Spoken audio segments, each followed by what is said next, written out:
A. Tama?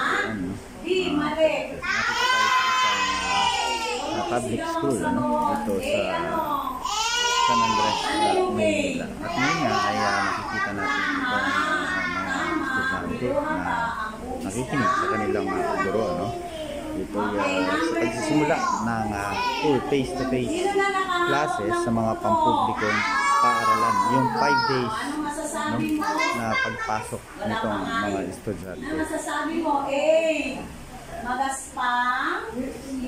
Makinis. C. Pareho magaspang at makinis. D. Lahat ng nakulit. Ano yung A? So mula dito sa Rafael Palma Elementary School sa Maynila, ako si John Masulito ng Abante Teletabloid Reporter, walang natarasang balik.